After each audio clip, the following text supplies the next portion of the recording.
Hi ಎಲ್ರಿಗೂ ನಮಸ್ಕಾರ. ನಾನು ನಿಮ್ಮ ಹರ್ಷಿತಾ ರಾವ್. ಇದೇ ಗುರುವಾರ ಮಾರ್ಚ್ 12ರಂದು ಉಡುಪಿಯ ಉಪ್ಪೂರು ಗ್ರಾಮದ ಪೀಳ್ಕಳ ಗರಡಿಯಲ್ಲಿ ಚತುರ್ಪವಿತ್ರ ನಾಗಮಂಡಲೋತ್ಸವ ನಡೀತಾ ಇದೆ. ಈ ನಾಗಮಂಡಲವನ್ನ ನಡೆಸ್ತಾ ಇರೋ ಶ್ರೀ ಗೋಪಿರಾಮ್ ಪೂಜಾರಿ ಮತ್ತು ಕುಟುಂಬಸ್ಥರು. ಇದೇ ದಿನ ಕುಕ್ಕೆ ಶ್ರೀ ಸುಬ್ರಹ್ಮಣ್ಯ ಮಠದ ಶ್ರೀ ವಿದ್ಯಾಪ್ರಸನ್ನ ತೀರ್ಥ ಸ್ವಾಮೀಜಿಗಳು ಕೂಡ ಇಲ್ಲಿ ಬಂದು ಆಶೀರ್ವಚನ ನೀಡಿ ಎಲ್ಲರನ್ನ ಆಶೀರ್ವದಿಸಲಿದ್ದಾರೆ.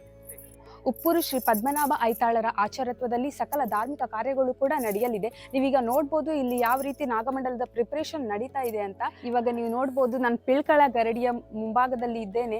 ಎಲ್ಲ ಪ್ರಿಪ್ರೇಷನ್ಸ್ ಹೇಗೆ ನಡೀತಾ ಇದೆ ಅಂತ ಹೇಳಿ, ಶಾಮಿಯಾನದಿಂದ ಹಿಡಿದು ಲೈಟಿಂಗ್ಸ್ ಇಂದ ಹಿಡಿದು ಆಲ್ಮೋಸ್ಟ್ ಎಲ್ಲ ಆಗೋಗಿದೆ. ಇನ್ನೇನು ಸ್ವಲ್ಪ ಕಾರ್ಯಗಳು ಮಾತ್ರ ಉಳಿದಿದೆ.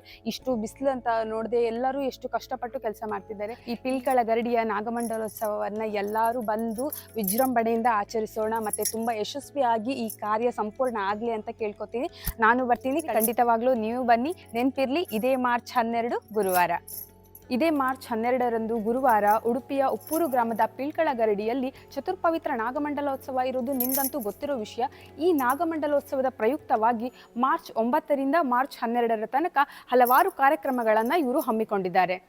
ನನ್ನ ಹಿಂದೆ ಇವಾಗ ನೀವು ನೋಡ್ಬೋದು, ನಾಗಮಂಡಲಕ್ಕೆ ಸಜ್ಜಾಗ್ತಾ ಇರುವಂತಹ ಸ್ಥಳವನ್ನ ಇವಾಗ ನೀವು ನೋಡೋದಕ್ಕೂ ನಾಳೆ ನಾಗಮಂಡಲನ ದಿನದಂದು ನೀವು ನೋಡೋದಕ್ಕೂ ತುಂಬಾನೇ ವ್ಯತ್ಯಾಸ ಇರುತ್ತೆ. ಅವತ್ತು ನಾನು ನಿಮಗೆ ತೋರಿಸ್ತೀನಿ ಇಲ್ಲಿ ಯಾವ ರೀತಿಯಿಂದ ಹೇಗೆ ಅಲಂಕೃತವಾಗಿರುತ್ತೆ ಅಂತ, ಮತ್ತೆ ಎಷ್ಟು ಫ್ಲವರ್ಸ್ನ ಡೆಕೋರೇಟ್ ಮಾಡಿ ಈ ಸ್ಥಳ ಈಗ ಇರೋದಕ್ಕೂ ಆಗ ನೋಡೋದಕ್ಕೂ ಎಷ್ಟು ವ್ಯತ್ಯಾಸ ಇದೆ ಅಂತ ನಾನು ನಿಮಗೆ ತೋರಿಸ್ತೀನಿ.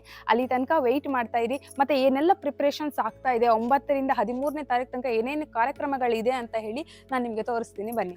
ಮಾರ್ಚ್ 9ರಂದು ಸ್ಥಳ ಶುದ್ಧಿ ಮತ್ತು ವಾಸ್ತು ಬಲಿ, ಹಾಗೆ ಮಾರ್ಚ್ 10ರಂದು ಗಣಹೋಮ ಮತ್ತು ಹಲವಾರು ಹೋಮಗಳನ್ನು ಇಟ್ಕೊಂಡಿದ್ದಾರೆ.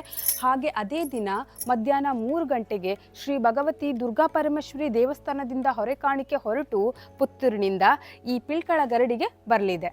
ನಾನಿವಾಗ ದೇವಸ್ಥಾನದ ಹಿಂಭಾಗದಲ್ಲಿದ್ದೇನೆ. ನೀವಿಲ್ಲಿ ನೋಡಬಹುದು, ಇಲ್ಲಿ ಅಡಿಗೆ ಅಂದರೆ ಅನ್ನ ಸಂತರ್ಪಣೆಗೆ ಬೇಕಾಗುವಂಥ ಅಡಿಗೆ ಮಾಡುವಂತಹ ಸ್ಥಳ. ಈಗ ಪಾತ್ರೆ ಮತ್ತು ಅದಕ್ಕೆ ಬೇಕಾಗಿರುವಂಥ ಕಟ್ಟಿಗೆಗಳು ಎಲ್ಲದರ ಒಂದು ಪ್ರಿಪ್ರೇಷನ್ ಕೂಡ ಆಗಿ ಹೋಗಿದೆ. ಮತ್ತು ಅಲ್ಲಿ ಎದುರುಗಡೆ ನೀವು ನೋಡೋದಾದರೆ ಇಲ್ಲಿ 9, 10, 11 ಮಾರ್ಚ್ರಂದು ಭೋಜನವನ್ನು ಇಲ್ಲಿ ನಿಮಗೆ ಉಣಬಡಿಸಲಾಗುತ್ತೆ. ಮತ್ತು 12ರಂದು ಎಲ್ಲಿ ಭೋಜನ ಇರುತ್ತೆ ಅನ್ನೋದನ್ನು ನಾನು ನಿಮಗೆ ತೋರಿಸ್ತೀನಿ, ಅದು ಬೇರೆ ಕಡೆ ಇದೆ. ನಾನಿವಾಗ ಅನ್ನ ಸಂತರ್ಪಣೆ ನಡೆಯುವಂತಹ ಸ್ಥಳದಲ್ಲಿದ್ದೇನೆ. ನೀವು ನೋಡಿದ್ರೆ ಹಿಂಭಾಗದಲ್ಲಿ ದೇವಸ್ಥಾನ ಮತ್ತು ನಾಗಮಂಡಲ ನಡೆಯುವಂಥ ಸ್ಥಳ ಕಾಣ್ತಾ ಇದೆ. ಮತ್ತು ಭೋಜನಕ್ಕೆ ಹೇಗೆ ಬರಬೇಕು ಅನ್ನೋ ದಾರಿನ ನಾನು ನಿಮ್ಗೆ ತೋರಿಸ್ತೇನೆ. ನೀವೀಗ ನನ್ನ ಹಿಂಭಾಗದಲ್ಲಿ ನೋಡಬಹುದು, ಅದು ದೇವಸ್ಥಾನದ ಮುಖ್ಯ ದ್ವಾರ. ನೀವು ಅಲ್ಲಿಂದ ಎಂಟರ್ ಆದ ಕೂಡಲೇ ದೇವಸ್ಥಾನಕ್ಕೆ ಒಂದು ಪ್ರದಕ್ಷಿಣೆ ಬರುವಾಗ ನಿಮ್ಮ ಬಲಭಾಗದಲ್ಲಿ ನಾಗರ ಬನ ಇದೆ. ಹಾಗೆ ನೀವು ಎಡಭಾಗಕ್ಕೆ ಬರಬೇಕು. ಎಡಭಾಗದಲ್ಲಿ ಬರುವಾಗ ಇಲ್ಲಿ ಸ್ಟೆಪ್ಸ್ ಇದೆ. ಈ ಸ್ಟೆಪ್ಸಿಂದ ಕೆಳಗಡೆ ಹೋದರೆ ನಿಮಗೆ ಅನ್ನ ಸಂತರ್ಪಣೆ ಮಾಡುವಂತಹ ಜಾಗ ಸಿಗುತ್ತೆ. ನೋಡಿ ಎಷ್ಟು ಚೆನ್ನಾಗಿ ಪ್ರಿಪ್ರೇಷನ್ ಮಾಡಿದ್ದಾರೆ. ಆಲ್ರೆಡಿ ಶಾಮಿಯಾನ ಎಲ್ಲ ಸೆಟ್ ಆಗಿದೆ ಮತ್ತು ಹುಡುಗರು ಎಲ್ಲ ಕೆಲಸ ಮಾಡ್ತಾ ಇದ್ದಾರೆ. ಇಷ್ಟು ದೊಡ್ಡ ಜಾಗವನ್ನು ಅವರು ಈಗಾಗಲೇ ರೆಡಿ ಮಾಡಿ ಇಟ್ಟಿದ್ದಾರೆ.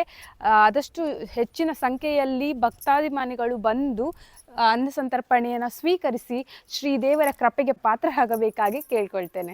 12 ಮಾರ್ಚ್ರಂದು ನಡೆಯುವಂಥ ನಾಗಮಂಡಲೋತ್ಸವದ ಗರಡಿಯ ಮುಂಭಾಗದಲ್ಲಿ ನಾನಿದ್ದೇನೆ. ಇವಾಗ ನೀವು ನೋಡ್ತಿರ್ಬೋದು, ನಿಮಗೆ ಇದು ಮಹಾ ಅನ್ನ ಸಂತರ್ಪಣೆಗೆ ಹೋಗುವಂಥ ದಾರಿಯನ್ನು ತೋರಿಸ್ತೇನೆ. ನೀವು ದೇವಸ್ಥಾನದ ಮುಂಭಾಗದಿಂದ ಲೆಫ್ಟ್ ಸೈಡ್ ಹೋದರೆ ನಿಮಗೆ ಅಲ್ಲಿ ಮಹಾ ಅನ್ನ ಸಂತರ್ಪಣೆ ಮಾಡುವಂತಹ ಸ್ಥಳ ಅರೇಂಜ್ ಆಗಿದೆ. ಯಾಕೆ ನಾನು ಇದನ್ನು ವಿಡಿಯೋ ಮಾಡ್ತಿದ್ದೀನಿ ಅಂತ ಹೇಳಿದ್ರೆ, ಜನ ಕನ್ಫ್ಯೂಸ್ ಆಗಬಾರ್ದಂತ. ಬಿಕಾಸ್ 2 ಸ್ಥಳವನ್ನು ಇವ್ರು ಆಯೋಜನೆ ಮಾಡಿದ್ದಾರೆ. ಇದು ಒಂದಾದರೆ ಇದು 12ನೇ ತಾರೀಕು ಅನ್ನ ಸಂತರ್ಪಣೆ ನಡೆಯುವಂಥ ಸ್ಥಳ. ಹಾಗೆ 9, 10, 11ರಂದು ದೇವಸ್ಥಾನದ ಹಿಂಭಾಗದಲ್ಲಿ ಭೋಜನ ವ್ಯವಸ್ಥೆ ಅಂದರೆ ಅನ್ನ ಸಂತರ್ಪಣೆ ವ್ಯವಸ್ಥೆಯನ್ನು ಜನರಿಗೋಸ್ಕರ ಭಕ್ತಾಭಿಮಾನಿಗಳಿಗೋಸ್ಕರ ಮಾಡಿದ್ದಾರೆ.